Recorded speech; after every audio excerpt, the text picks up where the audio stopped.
आज सिर्फ हमारा प्रदेश या देश ही नहीं बल्कि पूरा विश्व ही कोरोना जैसे असाध्य बीमारी से जूझ रहा है। कोरोना एक ऐसा वायरस है जो व्यक्ति से व्यक्ति के संपर्क में आने से फैलता है, जिसके लक्षणों में खांसी, बुखार, सिर दर्द, सांस लेने में तकलीफ आदि है। कोरोना वायरस से संक्रमित किसी व्यक्ति का इस बीमारी से ग्रसित होने का पहला मामला चीन के हुबई प्रांत के वुहान शहर में दिसंबर 2019 को प्रकाश में आया था। विश्व के अन्य देशों से होते हुए यह संक्रमण भारत में जनवरी 2020 को केरल पहुंच चुका था और देखते ही देखते ये वायरस पूरे भारत में फैल गया। ये वैश्विक महामारी मार्च 2020 को हमारे छत्तीसगढ़ प्रदेश की राजधानी में पहली बार सामने आया। इस वायरस की संक्रमण प्रवृत्ति तथा लाइलाज बीमारी को देखते हुए छत्तीसगढ़ शासन के सहयोग से स्वास्थ्य एवं परिवार कल्याण विभाग जिला रायपुर के तत्वाधान में त्वरित संज्ञान लेते हुए युद्ध स्तर पर तैयारियां शुरू कर दी गई है। माना में सिविल अस्पताल को डेडिकेटेड कोविड हॉस्पिटल के रूप में तैयार कर दिया गया है। माना में हमारा जो सिविल अस्पताल था उसको हमने कन्वर्ट करके 100 बिस्तर का डेडिकेटेड कोविड हॉस्पिटल बनाया है। इसमें प्रोटोकॉल के हिसाब से सभी तैयारी हैं कोविड पेशेंट को ट्रीट करने के लिए। 24 बेड का आईसीयू यहाँ पर है, यहाँ सिंगल रूम्स भी है, वार्ड्स हैं। हमारे जो स्टाफ है यहाँ के पूरी तरह से तैयार हैं। इसके अतिरिक्त जो बायोसेफ्टी मेजर्स लेने होते हैं ये भी यहाँ संपूर्ण रूप से लिया गया है।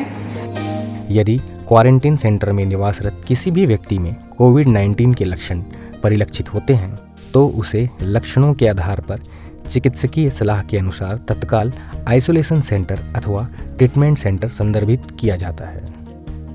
कोविड जांच उपरांत पॉजिटिव आए व्यक्तियों को आइसोलेशन सेंटर में रखा जाता है, जिसमें सुविधाओं के मद्देनजर पृथक पृथक कमरों की व्यवस्था की गई है।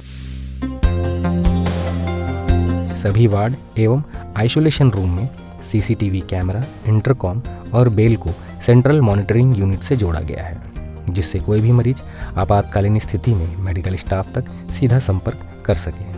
प्रत्येक मरीज के लिए कॉल बेल लगा हुआ है। अगर मरीज को कोई तकलीफ होती है तो वो बेल दबा के नर्स को बुला सकता है।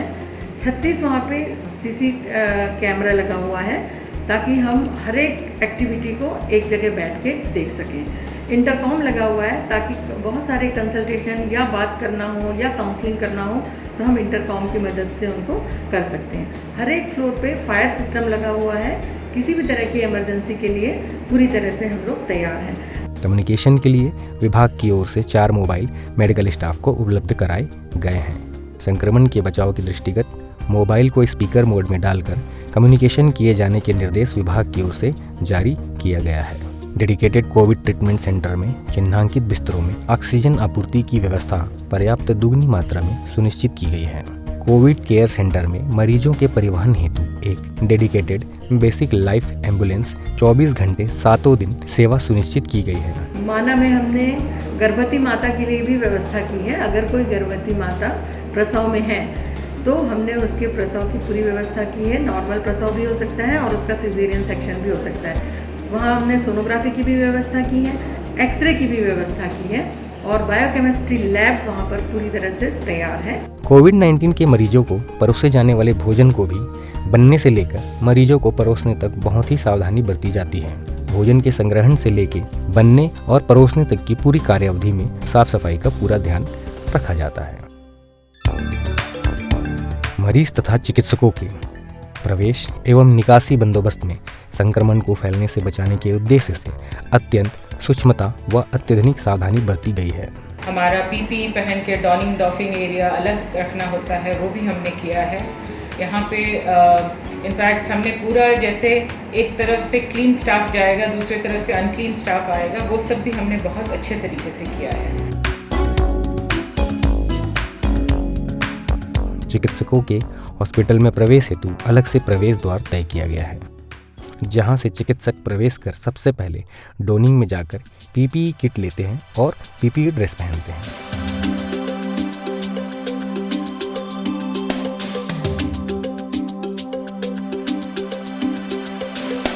पीपीई ड्रेस पहनने के बाद चिकित्सक मरीज को चेक करने के लिए आइसोलेशन कक्ष में प्रवेश करेंगे एवं यहाँ पर मरीजों को चेक कर लेने के पश्चात चिकित्सक दूसरे रास्ते से वॉशरूम की तरफ जाते हैं।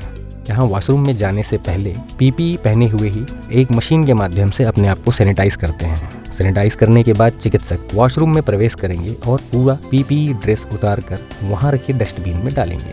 उसके बाद जिन कपड़ों को वो पहने हुए हैं उन्हीं कपड़ों को पहने हुए वह सावर लेंगे। फिर वॉशरूम में एक अन्य जगह में जाकर पूरे कपड़े निकाल कर एक बार फिर सावर लेंगे और उसके बाद शरीर को अच्छे से पोंछकर नए कपड़े पहनकर उस वॉशरूम से बाहर निकलकर सामने के गेट से हॉस्पिटल के बाहर निकल जाएंगे। यानी कि चिकित्सक जिस गेट से अंदर आएगा उसे उसी गेट से बाहर नहीं जाना है, बल्कि उसके बाहर जाने के लिए अलग गेट होगा। इस महामारी से पूरे प्रदेश को सुरक्षित रखने और प्रभावितों को स्वस्थ करने हेतु मुख्य चिकित्सा एवं स्वास्थ्य अधिकारी डॉक्टर मीरा बघेल के मार्गदर्शन में पूर्ण निष्ठा और प्रतिबद्धता के साथ जिला स्वास्थ्य कार्यालय निरंतर प्रयासों में लगा है।